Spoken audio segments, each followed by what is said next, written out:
Welcome to Addis Ababa, Ethiopia. That's the guest house that we're currently staying in, Reverend Steve Sweats and myself.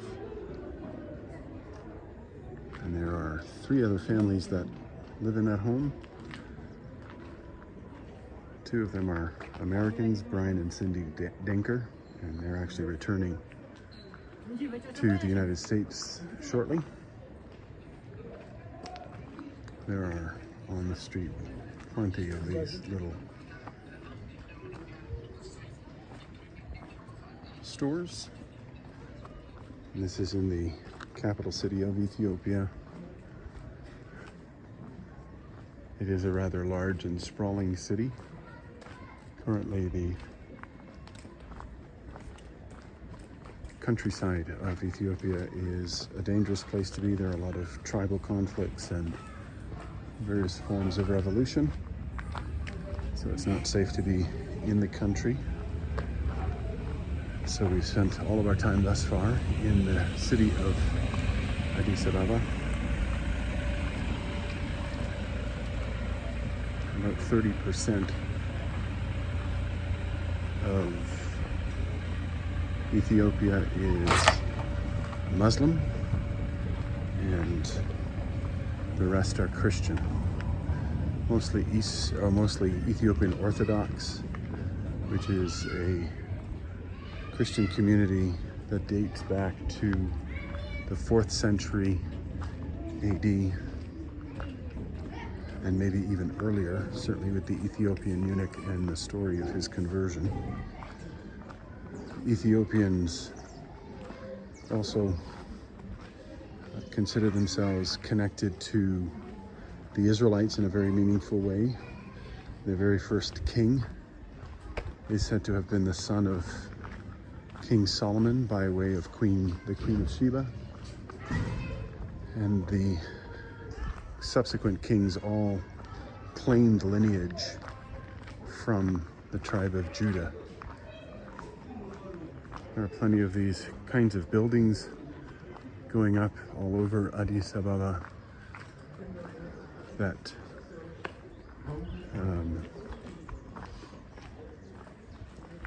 wood that makes the scaffolding is eucalyptus wood. Eucalyptus wood grows very quickly and very straight. So they use it for all of their scaffolding. There's a lot of block construction, concrete floors, concrete foundations, but block walls. Most homes are gated, also with razor wire at the top, sometimes glass on the top of the wall to prevent crime. Apparently there is a great deal of crime. They lock their doors, they lock their cars. They're very cautious about leaving anything out in the open. But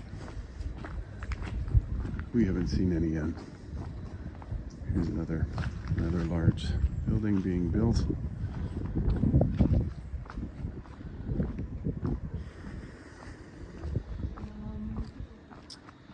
So this is Sunday, and we've just gotten back from worship.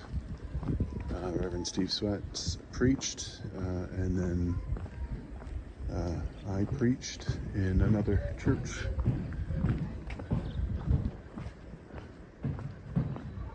And we have just made it home. And so because it's Sunday, there's a lot of people out walking. Another one of these little stores. They're just about everywhere. And they all sell basically the same thing. They sell the essentials, staples, that sort of thing. There's not a lot of driving right now. There's often a lot of vehicle traffic on the road. And it is mayhem. I believe traffic laws. Not sure if they're observed in any meaningful way.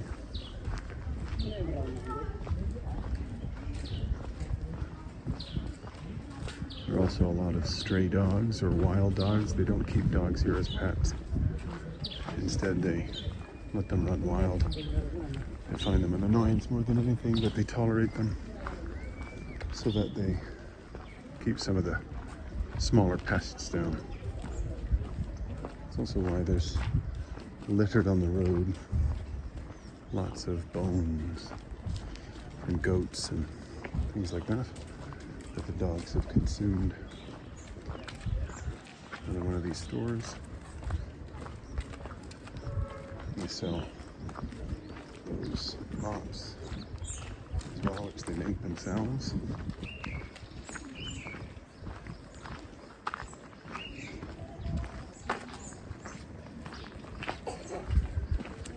This morning when we were headed out to church, the roads were essentially shut down so that the young kids could play soccer on them. As a rule, if a woman is seen wearing white, a white scarf or a white shawl, and she's a Christian, she may be Ethiopian Orthodox or she may be Protestant. Those are the only two versions of Christianity that are available here. You're either Muslim or Christian. If you're Christian, you're either Orthodox or Protestant.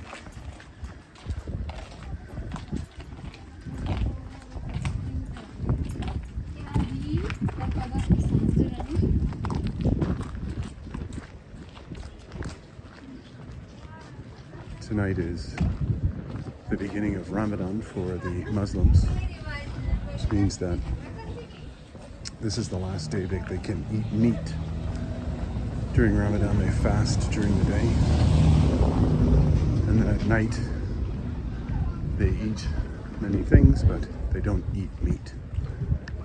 And so today's the last day for eating meat, which means there's a lot of parties going on, there's a lot of activity surrounding that.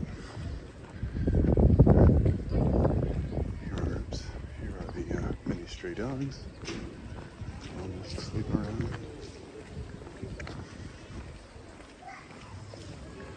And that's why you end up seeing so many bones lying around. Oops.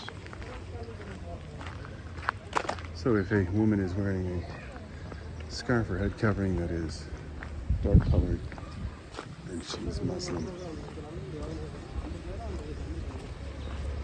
Just up ahead, can't quite see it, but there's a minaret. There's two, indicating that there's a mosque. There are actually a couple in this area, and over the loudspeakers they'll issue the call to prayer, and then they'll offer the prayers, and it begins at about 4 in the morning. Interestingly, because Ethiopia is so close to the equator and essentially has 12 hours of sunlight on any given day, it changes a little bit. There's about 20 minutes of play throughout the year, but essentially there's only 12 hours of sunlight. Their time is counted in 12-hour increments. So the first hour of the day is hour 1, second hour of the day is hour 2, and it begins at sunup. So our 7 a.m. is their 1 a.m. Our 12 p.m. would be their 6 p.m. And then they have 12 hours at night as well. Here's a Christian church. And the preacher, you can see the cross. The preacher's giving it all he's got.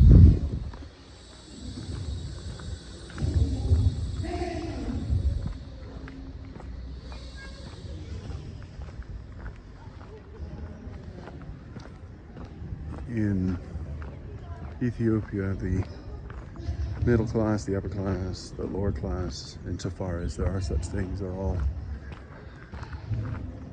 interspersed in their living. You don't have one section of very nice homes, one section of very average homes, and then one of very poor homes. There are things that we would consider slums, but they're not in this area. Just like in Canada, so too in Ethiopia, inflation is rather significant. The house that we are staying in was built 6 years ago for about a little less than 100,000 US dollars. It is now worth over $1 million. A lot of people are being forced out of their homes. Rent is becoming almost their entire paycheck. Food is becoming profoundly expensive.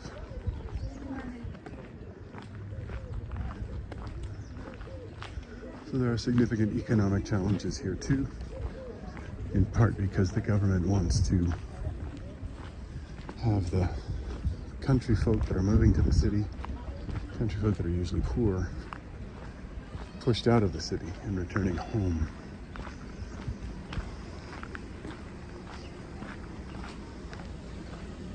But so far it hasn't really worked.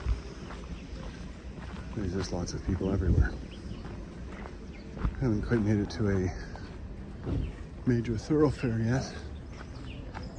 But we should shortly. We should, as we come out the end of this street. How are you? Very good. How are you? Yeah? Okay. Okay. Where are you from? Good. How are you?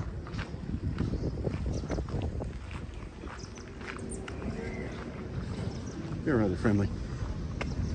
I don't know if you heard through the microphone, but they ask in English how I'm doing. There are a few words that they know in English, although not many. They speak Amharic, which is the native language of Ethiopia and is the predominant language in Addis Ababa. There are other languages spoken in the countryside, but in Addis Ababa, Amharic is the main language.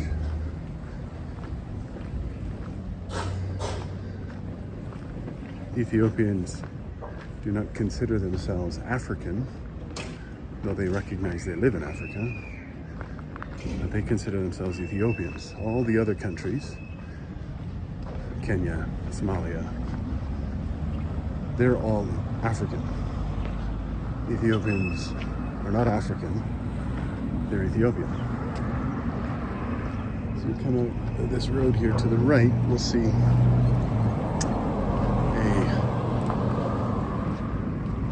Ethiopian Orthodox church. You can see the blue towers and spire. Take a closer walk. They have these little mechanic shops on the side of the road that during the day are busy. These pieces of wood are being cut by hand and used for building homes, building furniture. Across the road, usually, not on Sunday, the shops are open. There's coffee shops and different sorts of stores. Coffee is the major export for Ethiopia. It's delicious.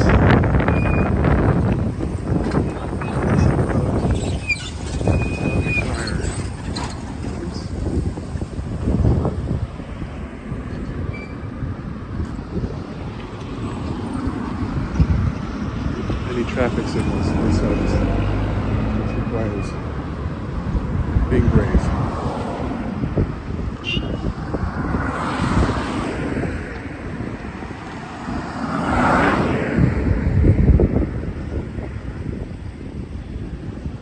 The lady's gonna ask me if I want a coffee.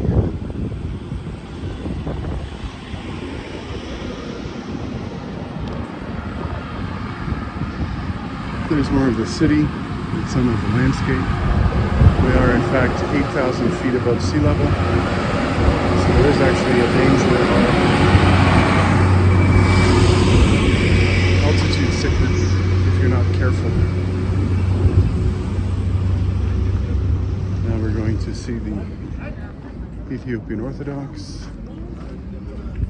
Here it is. There's the Ethiopian Orthodox. Beautiful facility, beautiful grounds. And that's as far as we're going to go. Oops. So, having done all of that, we're going to head back home and I'm going to sign off and say see you later.